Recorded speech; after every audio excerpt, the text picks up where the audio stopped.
ہمارے ذہنوں میں جو معیارات بیٹھے ہوئے ہیں وہ کیا ہے؟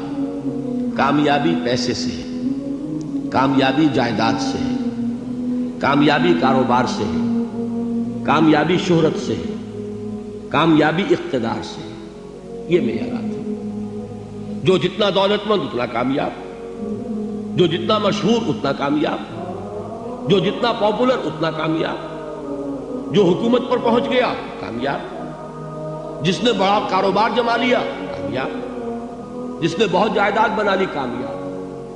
یہی ہے اصل میں ساری بس کی گانٹھ۔ جو تصور کامیابی کا ہوگا اسی کے مطابق آپ کی بھاگ دوڑ ہوگی، اسی کے لیے جد و جہد ہوگی، اسی کے لیے توانائیاں صرف ہوں گی، اسی کے لیے دن رات کی مشقت ہوگی۔ یہ ہے اصل شے جس کی یہاں نفی ہو رہی ہے۔ کامیابی دولت سے نہیں، کامیابی شہرت سے نہیں، کامیابی اقتدار اور طاقت اور حکومت سے نہیں، بلکہ کامیابی ہے ایمان سے، عمل صالح سے، تواصی بالحق سے، تواصی بالصبر سے۔ آپ غور کیجئے اس نقطہ نظر کا، اس ایٹیچیوڈ کا، یہ جو مینٹل ایٹیچیوڈ ہے، اس کا بدل جانا ہی انسانی شخصیت کے اندر انقلاب برپا کرے گا۔ اب آپ کا نتیجہ کیا نکلا؟ اگر تو دولت سے کامیابی ہوتی تو قارون بہت کامیاب تھا، اگر حکومت سے کامیابی ہوتی تو فرعون اور نمرود بہت کامیاب تھے۔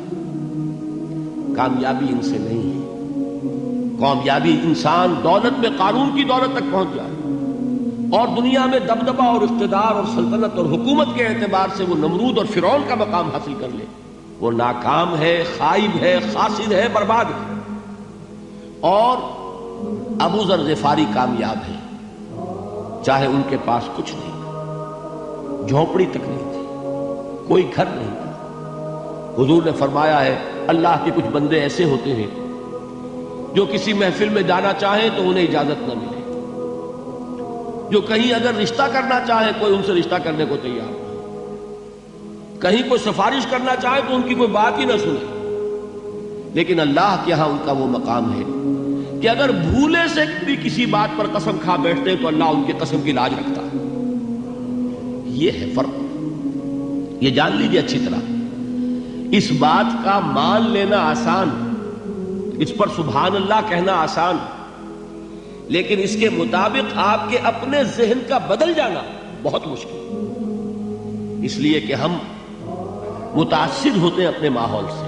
وہ بڑا محل ہے، دیکھ کر ایک دفعہ جھجری آتی ہے، وہ بڑی سی 20 فٹ لمبی کار سناٹے کے ساتھ آپ کے پاس سے گزر گئی۔ ایک دفعہ اعصاب کے اندر ارتعاش ہوتا، محسوس ہوتا ہے بڑے یہ نصیبے والے لوگ ہیں، بڑے خوش نصیب، بڑے کامیاب، حالانکہ کچھ معلوم نہیں کہ یہی سب سے بڑی بد نصیبی ہو سکتا ہے کہ یہی سب سے بڑی ناکامی ہو۔ اگر ذہنوں میں یہ بات بیٹھ جائے کامیابی کس شے سے، یہی وجہ دیکھیے قرآن مجید میں بارہا آپ دیکھیں اولئک ھم المفلحون، یہ ہے لوگ کامیاب ہونے والے۔ آج ہی آپ نے نماز میں وہ آیات سنی، یا ایھا الذین آمنوا ارکعوا واسجدوا واعبدوا ربکم وافعلوا الخیر لعلکم تفلحون۔ اے ایمان والو، رکوع کرو، سجدہ کرو، اپنے رب کی پرستش اور بندگی کرو اور اچھے کام کرو تاکہ تم کامیاب ہو جاؤ۔ تو کامیابی کن چیزوں سے ہے؟ یہ ہے سب سے بڑا سبق۔ یہ ہمارے دل میں اگر بات بیٹھ جائے، ٹھک جائے، تو زندگی بدل جائے گی، صبح و شام بدل جائیں گے، نقشے بدل جائیں گے، بھاگ دوڑ کا رنگ بدل جائے گا، ویلیو سٹرکچر بدل جائے گا۔ آج وہ ایک چیز نہایت اہم نظر آ رہی ہے، کل نہایت غیر اہم نظر آئے گی۔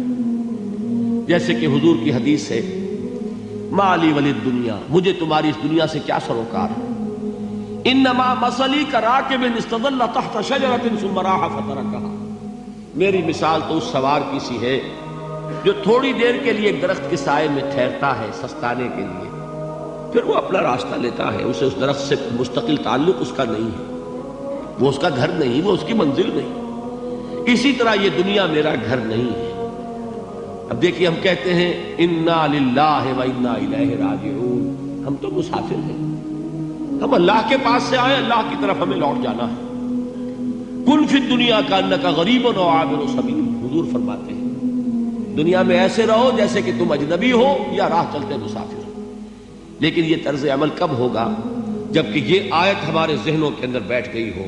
والعصر ان الانسان لفی خسر الا الذین آمنوا وعملوا الصالحات وتواصوا بالحق وتواصوا بالصبر. یہ ہے اصل بات جو میں نے عرض کیا تھا کہ میں بتاؤں گا صحابہ کیوں ایک دوسرے کو یاد دلاتے تھے.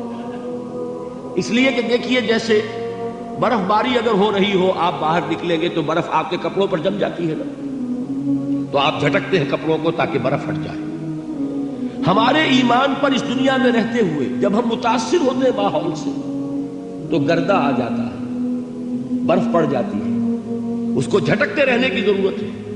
اور وہ جھٹکنے کی بہترین اور مؤثر ترین شکل یہی ہے کہ یاد رکھو کامیابی ان چیزوں سے نہیں ہے. چمک دمک جو ہے دنیا کی، یہ ساری چمک دمک جو تمہیں رجھا رہی ہے، جو تمہیں اپنے اندر گم کیے ہوئے، یہ لفظ گم پر اقبال کا وہ شعر یاد آ گیا کہ کافر کی یہ پہچان کے آفاق میں گم ہے، اور مومن کی یہ پہچان کے گم اس میں ہے آفاق.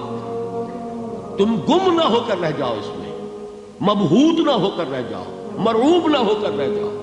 دنیا ہی کی محبت تمہارے اوپر ڈیرے نہ ڈال دے، تمہارے دلوں کے اوپر مسلط نہ ہو جائے. لہذا تازہ کرتے رہا کرو والعصر ان الانسان لفی خسر الا الذین آمنوا وعملوا الصالحات وتواصوا بالحق وتواصوا بالصبر.